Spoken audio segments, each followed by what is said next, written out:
ಭಯಂಕರ ಲೈವ್ ಮಾಡ್ಬಿಡ್ತೀನಿ ಇವತ್ತು. ನಾನು ಭಯಂಕರವಾಗಿರ್ಬೇಕು ಲೈವ್ ಇವತ್ತು.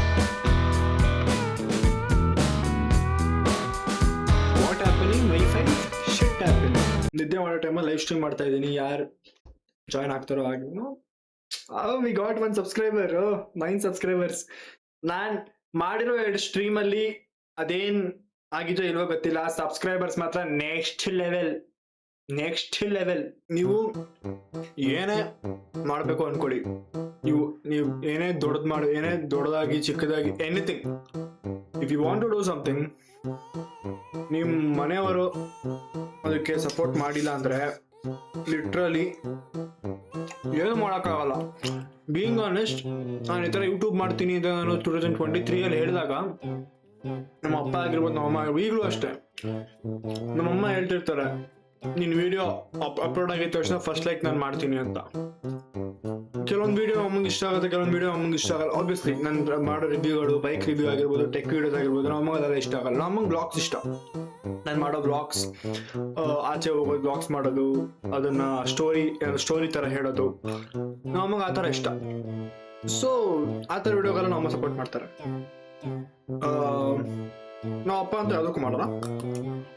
ಬೀಯಿಂಗ್ ಆನೆಸ್ಟ್, ನಮ್ಮ ಅಪ್ಪ ಹೆಂಗೆ ಅಂದ್ರೆ ಏನ್ ಮಾಡ್ಬಿಡ್ತೀಯ, ಏನ್ ಆಗೋಗ್ತೀಯ ಅಂದ್ರ, ಇವಾಗ ನೀನು ಲೈವ್ ಕೂತಿದ್ದೀನಿ, ಒಂದ್ ಸ್ವಲ್ಪ 10-20 ಜನ ನೋಡ್ತಾರೆ, ಏನ್ ಯೂಸ್? ಸೊ ಆ ಥರ ನಮ್ಮಪ್ಪ.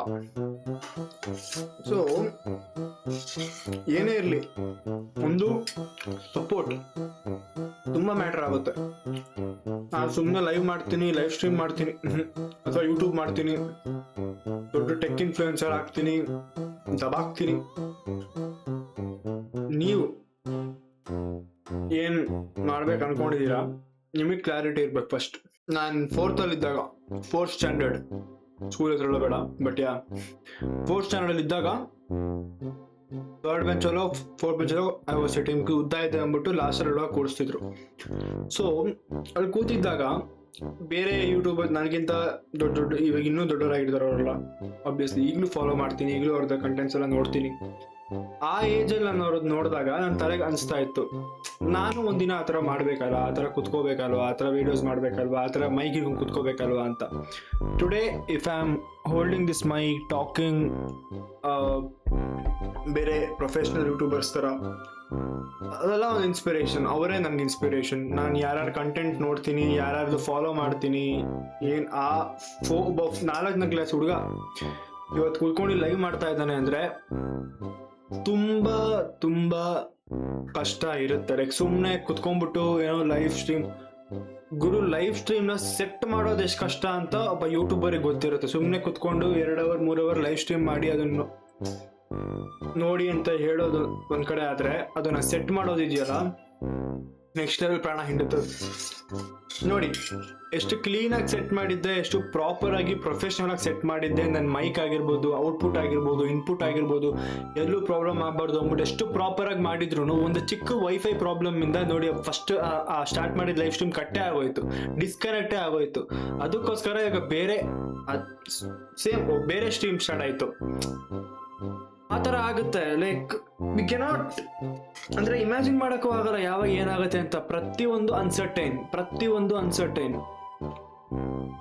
ಮೋಟರೇಟ್ ಕನ್ನಡ ಆಗಿರ್ಬೋದು, ಮೋಟರೇಟ್ ಗೇಮಿಂಗ್ ಆಗಿರ್ಬೋದು, ಸಿಕ್ಕಾಪಟ್ಟೆ ಪ್ರಮೋಷನ್ ಮಾಡಿದ್ದೆ ಆ ಚಾನಲ್ಗೆ. ಅದಕ್ಕೆ today I have 49 in gaming, and main channel ಅಲ್ಲಿ have 191 subscribers basically. So ಅಷ್ಟು ಸಬ್ಸ್ಕ್ರೈಬರ್ಸ್ ಅಷ್ಟು ಈಸಿಯಾಗಿ ಬರಲ್ಲ. ಬೀಯಿಂಗ್ ಆನೆಸ್ಟ್, ಅಷ್ಟು ಈಸಿಯಾಗಿ ಬರಕ್ಕೆ ಚಾನ್ಸೇ ಇಲ್ಲ. ಸೊ ತುಂಬಾ ಪ್ರಮೋಟ್ ಮಾಡಿದೀನಿ ನನ್ನ ಚಾನೆಲ್ನ. ಐ ಮೀನ್ ಲಿಟ್ರಲಿ ಮನೆಗೆ ಹೋಗ್ಬಿಟ್ಟು ಸಬ್ಸ್ಕ್ರೈಬ್ ಮಾಡ್ಕೊಳ್ಳಿ ಅನ್ನೋದು ಒಂದು ಬಾಕಿ, ಆ ರೇಂಜ್ಗೆ ನಾನು ಆ ಚಾನೆಲ್ನ ಪ್ರಮೋಟ್ ಮಾಡಿದ್ದೀನಿ. ಈವನ್ ಐ ಮೀನ್ ಅಗೇನ್ ನಾನು ಹೇಳಿದ್ನಲ್ಲ, ಇಟ್ಸ್ ಪ್ಯಾಷನ್. ನಿಮಗೆ ಅದು ಮಾಡಬೇಕು ಅಂತ ಇದ್ರೆ ಯು ವಿಲ್ ಡೂ. ಆ್ಯಂಡ್ ಕೆಲವೊಂದು ವಿಡಿಯೋಸ್ಗೆ ನ್ಯಾಚುರಲ್ ಆಗಿ ರೀಚ್ ಸಿಗುತ್ತೆ. ಇಫ್ ಯು ಅಬ್ಸರ್ವ್, ನಂದು ಫಸ್ಟ್ ವಿಡಿಯೋ, ನನ್ನ ಮೈನ್ ಚಾನಲ್ದು ಫಸ್ಟ್ ವಿಡಿಯೋ ಮತ್ತೆ ನನ್ನ ಗಾಡಿದು 1 year ಓನರ್ಶಿಪ್ ವಿಡಿಯೋ, ನಾನು ಎಲ್ಲೋದನ್ನು ಜಾಸ್ತಿ ಪ್ರಮೋಟ್ ಮಾಡಿಲ್ಲ, ಏನೂ ಮಾಡಿಲ್ಲ. ಫಸ್ಟ್ ವಿಡಿಯೋ 5.6 ನಿಯರ್ಲಿ 6K ಹತ್ತತ್ರ ವ್ಯೂಸ್ ಹೋಗ್ತಾ ಇದೆ. ನಂದು 1 year ನಾನು ಯೂಸ್ ಮಾಡೋ ಬೈಕ್ದು 1 year ಓನರ್ಶಿಪ್ದು ಹತ್ತತ್ರ 2K ರೀಚ್ ಆಗ್ತಾ ಇದೆ. ನಾನು ಪ್ರಮೋಷನ್ ಮಾಡಿಲ್ಲ, ನನ್ಗಿರೋದು ಬರೀ 191 ಸಬ್ಸ್ಕ್ರೈಬರ್ಸು, 1K ವ್ಯೂಸ್ ಎಲ್ಲಿ? 191 100 ಎಲ್ಲಿ, ಥೌಸಂಡ್ಸ್ ಎಲ್ಲಿ? That's what I am saying, reach important. ತುಂಬಾ ಮಾತಾಡ್ಬಿಟ್ಟೆ. So like, share and subscribe.